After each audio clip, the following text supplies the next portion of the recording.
এটা ছিল আমাদের গোজো আইল্যান্ডের শেষ দিন, যেদিন আমাদের এই আইল্যান্ড থেকে চেক আউট করে যাওয়ার কথা মাল্টার শহরে। তো যেহেতু এটা শেষ দিন ছিল এবং আমাদের চেক আউট ছিল 10টার সময়, যদিও আমরা অবশ্য টাইমটা বাড়িয়ে নিয়েছিলাম 2 ঘন্টা, 12টা পর্যন্ত করেছিলাম, কারণ বাচ্চারা একটু সুইমিং পুলে নামবে।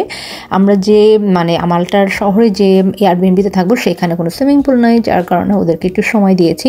ধরো সুইমিং শেষ করে আমরা 12টার দিকে চেক আউট করে আমরা চলে যাব মাল্টার শহরে। বাট এইবার আমরা যে ফেরিতে আমাদের যাওয়ার প্ল্যান সেটা হচ্ছে ভেহিকল ফেরি। এই ফেরিতে আমাদের যাওয়ার প্ল্যান কারণ আমরা মাল্টার যে শহরে যাচ্ছি সেটার নাম মেলিহা। সো ওই মেলিহাতে এই ফেরিটাই কাছে।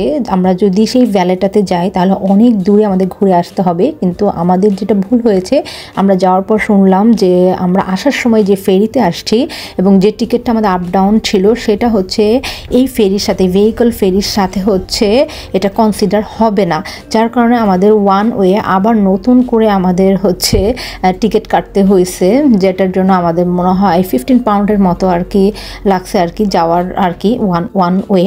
যাই হোক, এটা আমরা আসলে ওখানে যাওয়ার পর বুঝতে পারছি। এবং সব ফেরি তো আর সব ঘাটে যায় না, তো এটাও একটা রিজন। বাট এই ভেহিকল ফেরিটা খুবই সুন্দর ছিল এবং এখানে উপরে ডেস্কে বসার ব্যবস্থা ছিল, যার কারণে পুরো ভিউটা দেখে যেতে পারছি। এর আগের যে ফেরিতে উঠছিলাম সেটা উপরে বসার কোনো অপশন ছিল না, যার কারণে যখন সিতে যাচ্ছিলাম তখন আশপাশ আমরা দেখতে পারি নাই। তো যারা চায় যে একটু ডেস্কে বসবে তারা এই ভেহিকল ফেরিটা কিন্তু চুজ করতে পারে। আর এটা বিশাল বড় ফেরি, তো শেকিং জাকিং এরকম কোনো কিছুই থাকে না, খুব সুন্দর একটা সিনিক ভিউ দেখতে দেখতে যাওয়া যায়। আমরা যদি আগে জানতাম যে এই ভেহিকল ফেরি নিয়ে, তাহলে অবশ্যই আমরা আসার সময় এই ভেহিকল ফেরিটাই টিকিট কাটতাম, বা যখন আমরা আসছি যে ফেরিতে করে ভ্যালেটা থেকে, তো সেখানে আমরা ওয়ান ওয়ে কাটতাম। আসলে প্রতিটা ট্যুরেই নতুন নতুন এক্সপিরিয়েন্স হয়, অনেক কিছুই দেখা যায় যে জানতে পারি আমরা। তো এটা আসলে ওই ট্যুরে না গেলে বোঝা যায় না, যতই আগে থেকে সার্চ করে যাই বা যতই আগে থেকে ইনফরমেশন নিয়ে যাই, ওখানে যাওয়ার পর তো দেখা যায় যে নতুন নতুন অনেক কিছু এক্সপিরিয়েন্স হয়, অনেক ভুল হয় এবং ভুল থেকে অনেক কিছু শিখতে পারি। তো আপনাদেরকে আমি চেষ্টা করতেছি আমাদের ভুলগুলো আপনাদেরকে বলার জন্য, যাতে আপনাদের কিছু হেল্প হয়। যদি আমাদের ব্লগ দেখে কেউ যেতে চান তাহলে যেন সেই ভুলগুলো আপনাদের দ্বারা না হয়।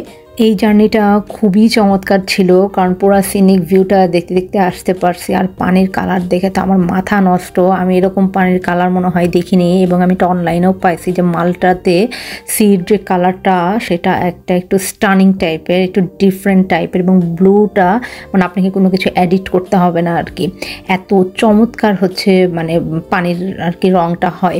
তো আমরা মালেহাতে চলে আসছি এবং এই মালেহার জায়গাটা আমাদের চুজ করার কারণ এখানে খুব বেশি টুরিস্ট আসে না এবং একটু কোয়াইট। যারা আমাদের মতো একটু কোয়াইট প্লেস পছন্দ করেন তারা এখানে থাকতে পারেন, আর যারা একটু চান যে না শহরের একটু শহরের ভাইব নিয়ে থাকবেন তারা সেন্ট পল বা ভ্যালেটা ওইদিকে থাকতে পারেন।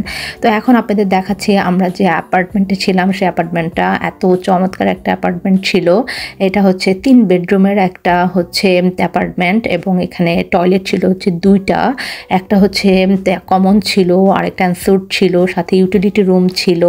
আর এটা বেডরুম যেখানে যেটা আমাদের ছিল, আর পাশে আরেকটা বাচ্চাদের রুম ছিল। এবং পুরো অ্যাপার্টমেন্টটাই এত চমৎকার ছিল, অনেক দিন পর এরকম বাংলাদেশের ভাইবে অ্যাপার্টমেন্টে থাকছে। আমার তো খুবই খুবই খুবই ভালো লাগছে এবং এত নাইসলি এটা ডেকোরেট করা ছিল, সব কিছুই কোনোটাই আমি এখানে ভুল ধরতে পারতেছিলাম না, এত চমৎকার করে সব কিছু গুছানো ছিল। ততটুকু দেখলাম মাল্টাতে এখন অনেক কনস্ট্রাকশন চলতেছে। সো আমরা যতগুলো বাসা দেখেছি মোটামুটি সবার এরকম একটা কমপ্লেন ছিল সেই রিভিউতে যে কনস্ট্রাকশনের শব্দ। বাট আমরা যে বাসাটা নিছি এখানে আশপাশে তেমন কনস্ট্রাকশনের কাজ চলতেছিল না, যার কারণে অত বেশি সাউন্ড হয় নাই। বাট একটু দূরের যে কনস্ট্রাকশনের কাজগুলো হচ্ছিল সেখান থেকেও কিছুটা সাউন্ড আসছে, বাট এখানে আশপাশে ওরকম কনস্ট্রাকশনের কাজ চলতেছিল না।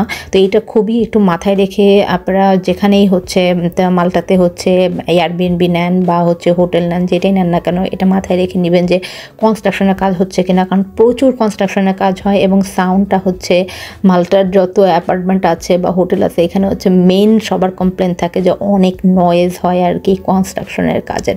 আমরা 3 বেডরুমের অ্যাপার্টমেন্ট নিয়েছিলাম কারণ সুমনের একটা ফ্রেন্ড ও হচ্ছে ইউকে থেকে আসবে, আমাদের সাথে জয়েন হবে ওই দিন, যার কারণে মালেহাতে আমরা যে অ্যাপার্টমেন্টটা নিয়েছি সেটা 3 বেডরুমের নিয়েছিলাম এবং এই 3 বেডরুম নেওয়াতে আমাদের অ্যাপার্টমেন্টটাও বেশ অনেক বড় হয়েছে। যদিও এটার কিন্তু কস্ট সেরকম না, আমাদের মনে হয় 3 দিনের জন্য 350 মতো আর কি লেগেছিল। তো বাচ্চাদের আমরা বাসায় রেখেই আমরা একটু লাঞ্চ করতে মানে কিনতে আর কি বের হয়েছি, যে একটু শহরের ওখানেই আশপাশে কী আছে। তো ওখানে একটা টার্কিশ দোকান দেখলাম, এদের মানে টার্কিশ ফুড এত মজার ছিল, কিন্তু ওভারঅল আপনাদের মানে মালটাতে কিন্তু খাবারের দাম বেশ আর কি একটু বেশি আর কি, যেগুলো মানে এই যে টার্কিশ খাবার বা যে কোনো খাবার মোটামুটি একটু বেশিই দাম।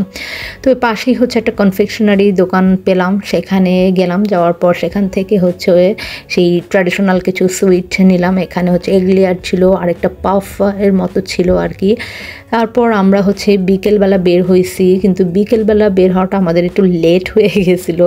তো লেট হওয়াতে আমরা হচ্ছে যাচ্ছিলাম তখন হচ্ছে সানসেট পয়েন্টে, কিন্তু যেতেই আমাদের, কারণ আমরা বাস মিস করছি, সব কিছু মিলিয়ে আমাদের একটু আগে 1 ঘন্টা আগে বের হওয়া উচিত ছিল, বাট আমরা একটু অলস কাজ করছি আর কি ওই দিন, মানে একটু রেস্ট বেশি নিয়ে নিচ্ছিলাম। সানসেট পয়েন্ট আমরা খুঁজতে সামনের দিকে যাচ্ছিলাম, বাট ওরকম পাচ্ছিলাম না। তারপর এখানে দাঁড়াই সানসেট দেখলাম, কারণ আসল সানসেট পয়েন্টটা আমরা তখনও খুঁজে পাইনি আর কি গুগল দেখে যেতে। তো আমরা এখানে দাঁড়ায় খুব সুন্দর ছিল সানসেটটা। এটা যে পয়েন্টটা ছিল সেই পয়েন্টে যাই দেখলে আরও ভালো লাগতো, বাট এখান থেকেও মানে সূর্যাস্তটা খুবই চমৎকার লাগছে। পরে আমরা খুঁজে পাইছি যে আসলে সানসেট পয়েন্টটা কোথায়, তো ওইখানেই ছিল, কিন্তু আমরা আসলে খুঁজে পাইনি। এইটা হচ্ছে সেই জায়গা যেখান থেকে সানসেট, এটার নামই হচ্ছে সানসেট পয়েন্ট। এখান থেকে জায়গাটা যে কি অদ্ভুত ছিল এবং আমার কাছে খালি মনে হচ্ছিল যে এখান থেকে সানসেটটা দেখতে পারলে আরও কত সুন্দর লাগতো। আমাদের উচিত ছিল আরও 1 ঘন্টা আগে বের হওয়া, বাট আমাদের আর কি ভুল হয়ে গেছে। যে আমরা ছোটোখাটো কত ভুল করি প্রতিটা আর কি ট্রিপে। মেন কথা হচ্ছে এই সমস্ত হলিডেগুলো আমাদের রিল্যাক্সেশন থাকে, সো আমরা খুব বেশি হুড়াহুড়ি করতে চাই না।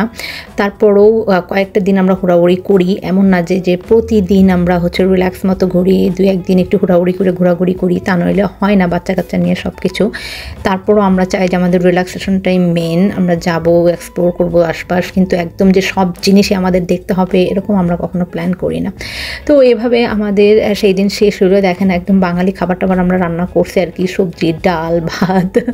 তো সেই দিনটা এভাবে শেষ হলো। তারপরের দিন একটা খুব চমৎকার একটা ডে লংয়ের ব্লগ আসবে সামনে, সেটা হলো জেলেপাড়া নিয়ে, মালটার জেলেপাড়া। আপনারা দেখতে পারবেন, সেই ব্লগগুলো যদি দেখতে চান চ্যানেলে আর পেজে থাকবেন। আর আজকের মতো সবার কাছ থেকে বিদায় নিচ্ছি, সবাই ভালো থাকবেন, সুস্থ থাকবেন, আল্লাহ হাফেজ সবাইকে, বাই বাই।